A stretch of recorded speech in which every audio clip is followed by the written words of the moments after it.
Well, you know, the work of a transportation commissioner isn't just about stop signs and traffic signals. It involves the design of cities and the design of city streets. Streets are some of the most valuable resource that a city has, and yet it's an asset that's largely hidden in plain sight. And the lesson from New York over the past 6 years is that you can update this asset. You can remake your streets quickly, inexpensively. It can provide immediate benefits, and it can be quite popular. You just need to look at them a little differently. This is important because we live in an urban age. For the first time in history, most people live in cities. And the UN estimates that over the next 40 years, the population is going to double on the planet. So the design of cities is a key issue for our future. Mayor Bloomberg recognized this when he launched Plan YC in 2007. The plan recognized that cities are in a global marketplace, and that if we're going to continue to grow and thrive and to attract the million more people that are expected to move here, we need to focus on the quality of life and the efficiency of our infrastructure. For many cities, our streets have been in a kind of suspended animation for generations. This is a picture of Times Square in the 50s. And, you know, despite all of the technological innovation, cultural changes, political changes, this is Times Square in 2008. Not much has changed in those 50 years.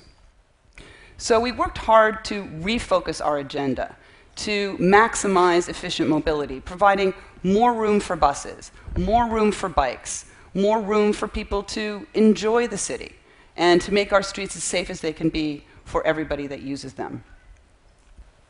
We set out a clear action plan with goals and benchmarks. Having goals is important because if you want to change and steer the ship of a big city in a new direction, you need to know where you're going and why. The design of a street can tell you everything about what's expected on it. In this case, it's expected that you shelter in place. The design of the street is really to maximize the movement of cars, moving as quickly as possible from point A to point B, and it misses all the other ways that a street is used. When we started out, we did some early surveys about how our streets were used, and we found that New York City was largely a city without seats. You know, pictures like this, people perched on a fire hydrant, not the mark of a world-class city. It's not great for parents with kids. It's not great for seniors. It's not great for retailers. It's probably not good for the fire hydrants. Certainly not good for the police department. So we worked hard to change that balance. And probably the best example of our new approach is in Times Square. 350,000 people a day walk through Times Square. And people had tried for years to make changes. They changed signals, they changed lanes, everything they could do to make Times Square work better. It was dangerous, hard to cross the street, it was chaotic. And so none of those approaches worked, so we took a different approach, a bigger approach, looked at our street differently. And so we did a 6-month pilot. We closed Broadway from 42nd Street to 47th Street and created 2.5 acres of new pedestrian space. And the temporary materials are an important part of the program because we were able to show how it worked. And I work for a data-driven mayor, as you probably know. So it was all about the data. So if it worked better for traffic, if it was better for mobility, if it was safer, better for business, we would keep it. And if it didn't work, no harm, no foul, we could put it back the way that it was because these were temporary materials. And that was a very big part of the buy-in. Much less anxiety when you think that something can be put back. But the results were overwhelming. Traffic moved better, it was much safer, 5 new flagship stores opened. It's been a total home run. Times Square is now one of the top 10 retail locations on the planet. And this is an important lesson because it doesn't need to be a zero-sum game between moving traffic and creating public space.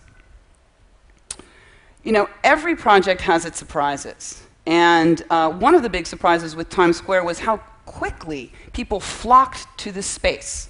You know, we put out the orange barrels, and people just materialized immediately into the street. It was like a Star Trek episode, you know? They weren't there before, and then zzz, all the people arrived. You know, where they'd been, I don't know, but they were there. And this actually posed an immediate challenge for us because the street furniture had not yet arrived. So we went to a hardware store and bought hundreds of lawn chairs. And we put those lawn chairs out on the street. And the lawn chairs became the talk of the town. It wasn't about that we'd closed Broadway to cars. It was about those lawn chairs. What did you think about the lawn chairs? You like the color of the lawn chairs. So, you know, if you've got a big controversial project, think about lawn chairs. This is the final design for Times Square, and it will create a level surface, sidewalk to sidewalk, beautiful pavers that have studs in them to reflect the light from the billboards, creating a great new energy on the street. And we think it's going to really create a great place, a new crossroads of the world that is worthy of its name. And we will be cutting the ribbon on this, the first phase, this December. With all of our projects, our public space projects, we work closely with local businesses and local merchant groups who maintain the spaces, move the furniture, take care of the plants.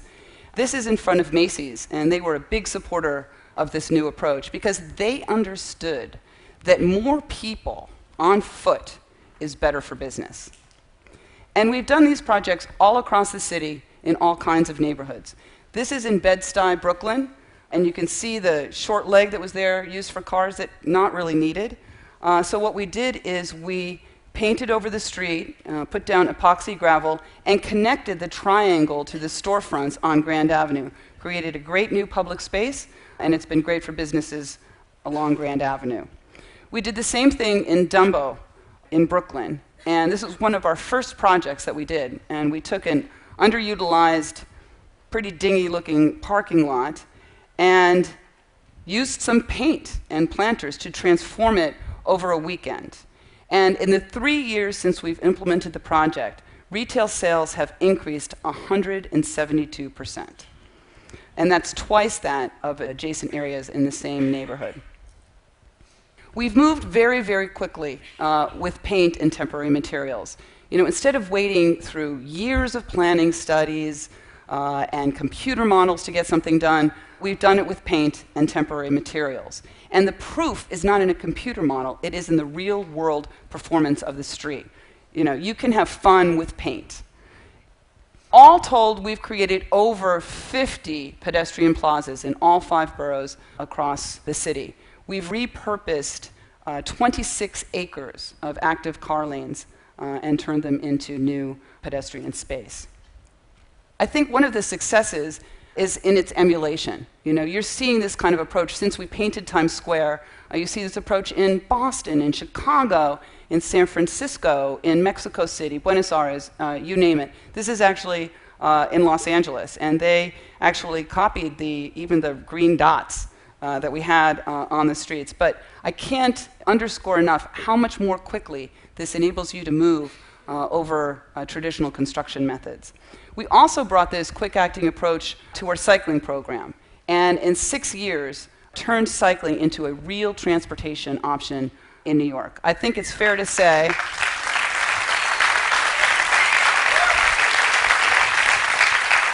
it used to be a fairly scary place to ride a bike, and now New York has become one of the cycling capitals in the United States.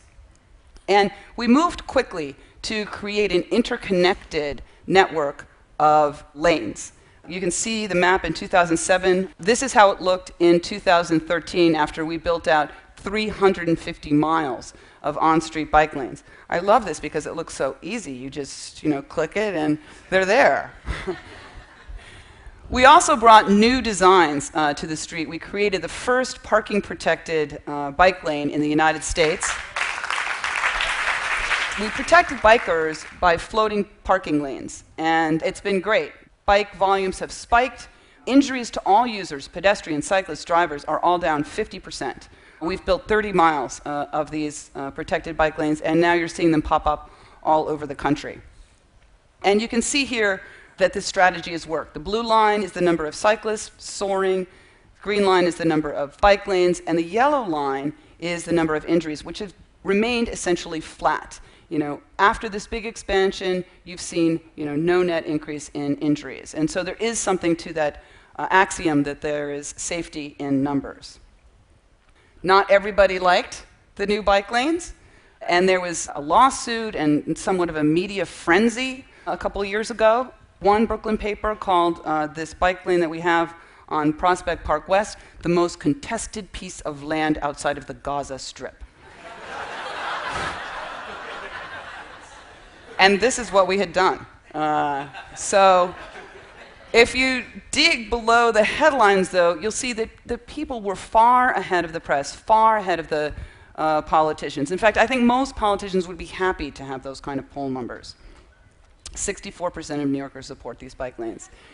This summer, we launched City Bike, the largest bike share program in the United States, with 6,000 bikes and 330 stations located next to one another.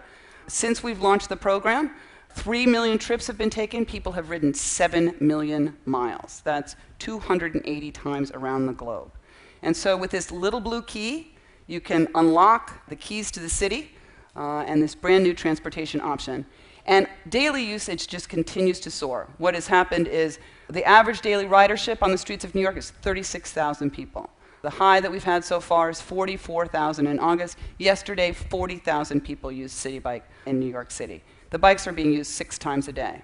And I think you also see it in the kind of riders that are on the streets. In the past, it looked like the guy on the left, ninja-clad bike messenger. And today, cyclists look, like New York City looks. It's diverse, young, old, black, white, women, kids, all getting on a bike. It's an affordable, safe, convenient way to get around, quite radical. We've also brought this approach to our buses. And New York City has the largest bus fleet in North America, the slowest bus speeds. As everybody knows, you can walk across town faster than you can take the bus. And so we've focused on the most congested areas of New York City, built out 6 bus rapid transit lines, 57 miles of new speedy bus lanes. You pay at a kiosk before you get on the bus. We've got dedicated lanes that keep cars out because they get ticketed by a camera if they use that lane. And it's been a huge success.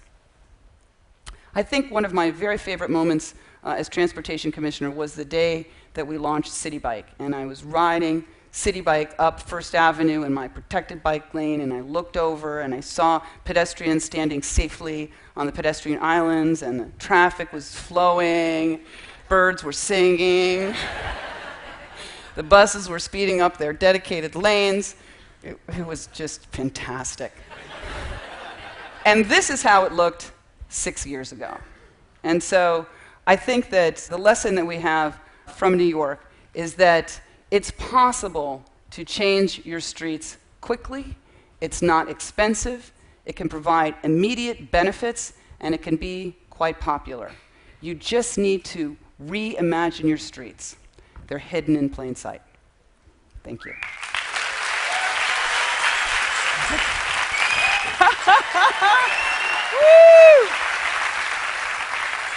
Woo!